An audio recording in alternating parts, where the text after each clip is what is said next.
वक्रतुण्ड महाकाय सूर्यकोटि समप्रभा निर्विघ्नं कुरु मे देव सर्वकार्येषु सर्वदा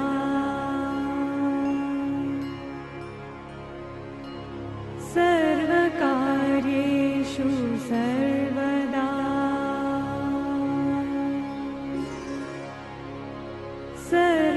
सर्वकार्येषु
लखन सिया रामचंद्र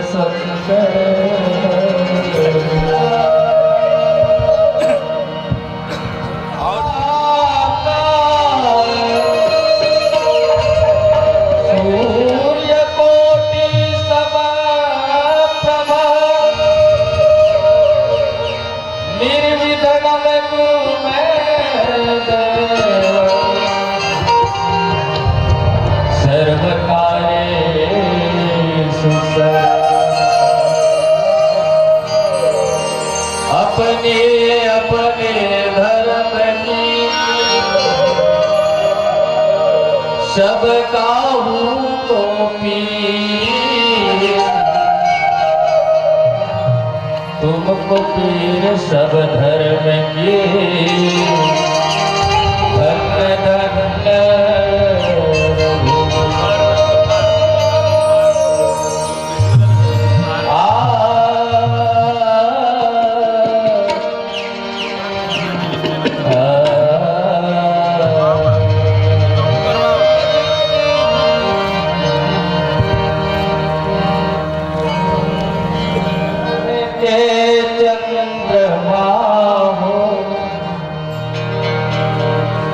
तुम गगन के चंद्रमा हो, मैं धरा के फूल हूँ, मैं धरा के फूल। तुम गगन के चंद्रमा, तुम गगन के चंद्रमा, मैं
ध्यानमूलं गुरुः मूर्ते पूजामूलं गुरुर्परम् मन्त्रमूलं गुरुर्वाक्यं मोक्षमूलं गुरुर्कृपा वराणामर्थसङ्घानां रसानां छन्दसाभिः मङ्गलानां च कर्तारो वन्दे वाणी विनायको गुणगावो श्री राम के कि हनुमत हो सहाय। महाय जय संसार रिपो जीत सकई सो वीर जाके असरथ होय दृढ़ के सुनहु सखा मति धीर। लखन सिया रामचंद्र की जय।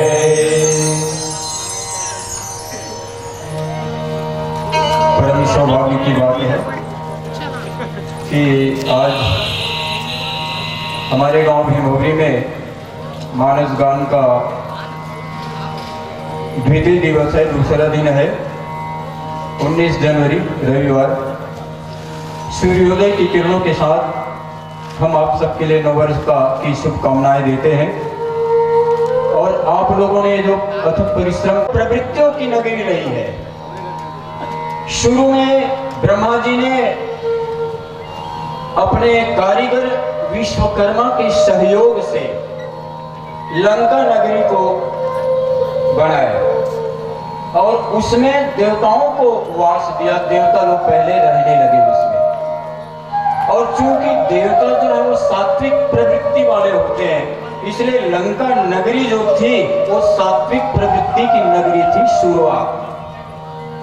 उसके बाद देवता लोग स्वर्ग को चले गए और यक्षपति कुबेर जो राजा थे, यक्षों के राजा थे, और चूंकि राजा लोग राजसी प्रवृत्ति वाले होते हैं तो बीच में मध्यकाल में लंका जो है वो राजसी प्रवृत्तियों की नगरी हो गई। और फिर कुबेर को हरा करके उसका ही छोटा भाई रावण लंका में अपना आधिपत्य जमा लिया। पूरे अपनी सेना, अपने सैनिकों को, अपनी प्रजा को, अपनी सेना को वहां बसा दिया लंका नगरी में। और चूंकि रावण जो है वो तामसिक प्रवृत्ति वाला था, इसलिए अब जो है वो लंका नगरी है वो तामसिक प्रवृत्ति की नगरी हो गई। इस प्रकार से लंका नगरी पहले सात्विक प्रवृत्ति की नगरी थी, फिर राजसी प्रवृत्ति की नगरी हुई और बाद में तामसी प्रवृत्ति की नगरी हुई। तामसी प्रवृत्ति क्या है? काम, क्रोध, लोभ, मोह, हिंसा, रक्तपात, चोरी, डकैती, अनाचार, पापाचार, ये सब तामसी प्रवृत्तियां। तो तामसी प्रवृत्तियों की नगरी हो गई। तो मैं आपसे यही निवेदन करना चाह रहा हूँ कि राम और रावण का जो युद्ध हुआ, राम और रावण के बीच की जो लड़ाई हुई, दरअसल प्रवृत्तियों की लड़ाई थी। एक तरफ तामसिक प्रवृत्तियों के सैनिक हैं, काम, क्रोध, लोभ, मोह, हिंसा, ये सब सैनिक है रावण के। रावण क्या है? उसके राजा हैं जो मोह के प्रतीक हैं, और मोह के सब सैनिक है, सिपाही है। और दूसरी ओर सत्य के प्रतीक, धर्म के प्रतीक, धर्म के प्रतिमूर्ति भगवान राम है और उनकी सेना है। उनकी सेना में कौन है? बंदर है, हनुमान है, सुग्रीव इत्यादि सब बंदर है। तो भगवान राम के जो सैनिक हैं वो सत प्रवृत्तियों के प्रतीक है। सत प्रवृत्ति क्या है? इस तामसी प्रवृत्तियां ठीक उसके विपरीत सत प्रवृत्तियां होती है। दया, माया, प्रेम, श्रद्धा, विश्वास, करुणा, मित्रता, सहयोग, परोपकार, ये सत प्रवृत्तियां हैं। इस प्रकार से सज्जनों, माताओं, बहनों, राम और रावण का युद्ध जो है वो प्रतीकात्मक है, अर्थात तामसिक प्रवृत्ति और सात्विक प्रवृत्तियों के बीच की लड़ाई। तामसिक प्रवृत्ति उभर जाती है, हर शाम उभर जाती है, इसलिए उसको मारने के लिए विजयादशमी मनाया जाता है। तो एक तरफ धर्म की लड़ाई है, दूसरी तरफ अधर्म। धर्म और अधर्म की लड़ाई है, सत्य और असत्य की लड़ाई है, नीति और अनीति की लड़ाई है, पाप और पुण्य की लड़ाई है, सत प्रवृत्ति और तामसिक प्रवृत्ति की लड़ाई है। और कहा गया है सत्य की जीत होती है कि असत्य की जीत होती है, धर्म की होती है कि अधर्म की होती है, न्याय की जीत होती है कि अन्याय की जो जीत होती है। इसका यदि हम उत्तर खोजना चाहें तो महाभारत के शांति पर्व में वेद व्यास जी ने एक सुंदर सी नीति बताई है, सत्यम एव जयते न अन्यथा। सत्य की ही जीत होती है, असत्य की नहीं। धर्म की जीत होती है, अधर्म की नहीं। दुष्टता की जीत नहीं होती, सज्जनता की जीत होती है, सदाचार की जीत होती है, दुराचार की जीत नहीं होती। ये बात अवश्य है कि अच्छाइयां सताई जाती है, सत्य सताया जाता है, सदाचार सताया जाता है, लेकिन समाप्त नहीं किया जा सकता। अंततोगत सत्य की ही जीत होती है। तो आइए इसी सत्य और असत्य के बीच की जो लड़ाई है उस पर आगे एक भजन का आनंद लेते हुए पुनः चर्चा करने का प्रयास करेंगे। बोल लखन से रामचंद्र की, लखन से रामचंद्र शंकर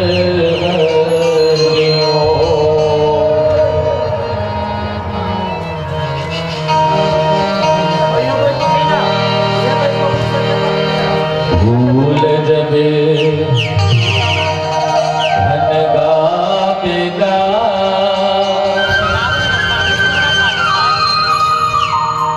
भूल जबे धन गावेगा,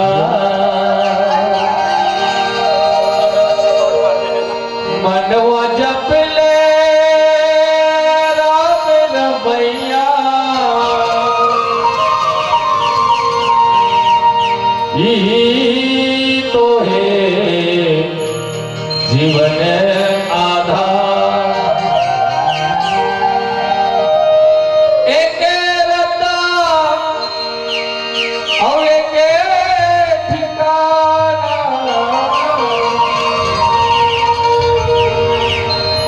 राम सबरी लतै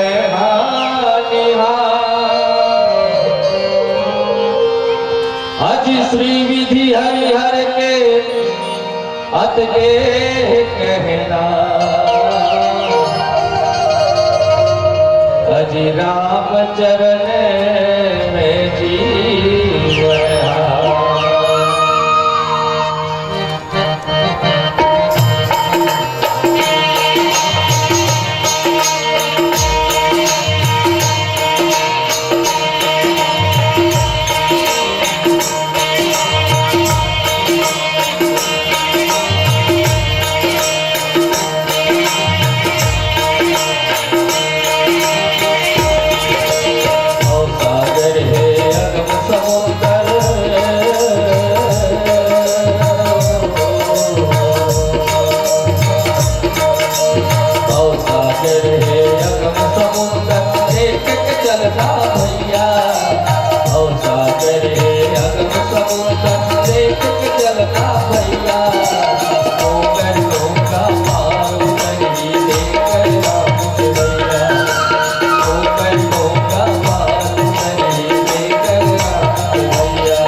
सद्विचार के मन के होठ देख के चलना भैया, सद्विचार के मन के होठ देख के चलना भैया, पैसों का पार ये चलना भैया, पैसों का पार ये चलना भैया, और सागर अब समुद्र देख के चलना भैया, और सागर अब समुद्र देख के चलना भैया, ओ पैसों का पार ये चलना भैया, ओ पैसों का पार ये चलना भैया।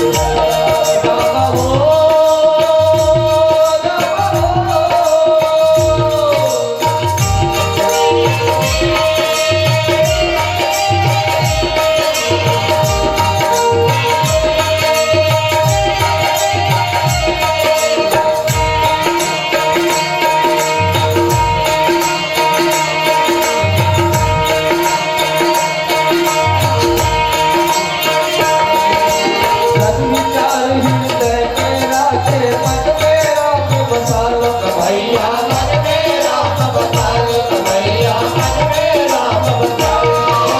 सद्विचार हृदय के राखे मन में राम बसा लो भैया, मन में राम बसा लो भैया, मन में राम बसा लो।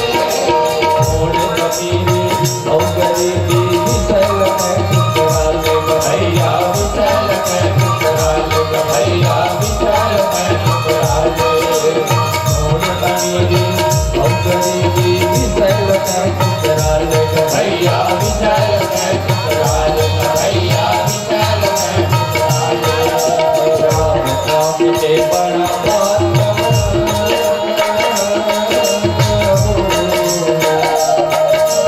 राम नाम के बड़ा बदले राम भैया, राम नाम के बड़ा जपले राम भैया, ओ पैसों का पार ये चलना भैया, ओ पैसों का पार ये चलना भैया, और सागर अब समुद्र देख के चलना भैया, और सागर अब समुद्र देख के चलना भैया, ओ पैसों का पार ये चलना भैया, ओ पैसों का पार ये चलना भैया, ओ पैसों का पार ये चलना भैया, ओ पैसों का पार ये चलना भैया, ओ पैसों का पार ये चलना भैया, ओ पैसों का पार बोल भरत प्रिय रामचंद्र शंकर हरि ओम। अरे मित्रों, सज्जनों, माताओं, बहनों, पुनः आप सबका स्वागत है भगवान की कथा में। मैं आप सबसे धर्मरत ये प्रसंग है मेरा। महाअजय संसार रिपु जीत सकई सो वीर, जाके असरत हो दृढ़ सुनहु सखा मत थी। तो मैं प्रवृत्तियों पर आप सबसे चर्चा कर रहा था कि लंका के मैदान में जो युद्ध हुआ उन प्रवृत्तियों का, सात्विक प्रवृत्ति और तामसिक प्रवृत्ति। राम ये युद्ध जो है वो 88 दिन तक के हुआ था, 88 डेज, 88 दिन तक के, जो माघ महीना से शुरू हुआ तो बैसाख के अंधियारी पाक के 10वीं को रावण की मृत्यु हुई, 88 दिन तक के। और केवल राम और रावण का युद्ध 13 दिन तक के हुआ था, राम रावण का। पहले तो और लोगों का युद्ध हुआ, अन्य प्रवृत्तियों की लड़ाई हुई, लेकिन धर्म और अधर्म, धर्म के प्रतिमूर्ति कौन? भगवान श्री राम, और अधर्म के प्रतीक रावण। धर्म और अधर्म इनके बीच की लड़ाई 13 दिन तक की हुई, लेकिन 2 दिन छुट्टी हो गई भाई, पता नहीं क्यों छुट्टी होगी। 2 दिन किन्हीं कारणों से, अपहार्य कारणों से युद्ध नहीं हुआ, और 11 दिन तक के राम और रावण का युद्ध हुआ। ये लंका के मैदान है। उस समय लंका नगरी काफी समुन्नत थी, 100 योजन की लंबी थी और 30 योजन की चौड़ी। 1 योजन यानी 4 कोस दूरी थी, 20 किलोमीटर। और वो लंका नगरी खंड खंड खंड खंड बसी हुई थी। सुवेल शिखर जो कुछ समतल था, उसमें राम और रावण का युद्ध हुआ था। एक दिन की बात है, रावण पूरे दल बल से रथ में बैठ करके आया युद्ध के मैदान में। दिव्य रथ था रावण का, विशाल रथ, और उसका रथ जो है वो सूर्य के समान प्रकाशमान परम पुंज निकल रहा था। उसमें बहुत 4 घोड़े उसमें जोते गए थे माने फांदे लिए से। 4 घोड़े बड़े पुष्ट ऐसा बलवान और पुष्ट घोड़े थे कि हाथ रखते ही दौड़ते थे वायु वेग से। ध्वज फहरा रहा था, पताकाएं लगी हुई थी। रावण युद्ध के मैदान में आया। इधर से भगवान राम आगे बढ़े। आसमान में सब देवता विमानों में चढ़ करके देख रहे थे। भगवान राम के इस युद्ध को देखने के लिए आए थे। 88,000 ऋषि मुनि आकाश मंडल में आए हुए थे, और जितने भी दिव्य महान विभूतियां हैं, महान आत्माएं हैं, पूरे आकाश में देख रहे थे राम और रावण की इस युद्ध। कैसा होगा युद्ध आज का? बहुत दिन हो गए राम और रावण को लड़ते लड़ते, लेकिन रावण मर नहीं रहा है। मित्रों, कमजोरियां आसानी से दूर नहीं होती, बुराइयां आसानी से दूर नहीं होती। बहुत मशक्कत करना पड़ता है, बहुत सत्संग करना पड़ता है, तब ये मोह वगैरह दूर होता है, मोह मरता है। विभीषण ने देखा, विभीषण बेचारे मुरझुरा गए।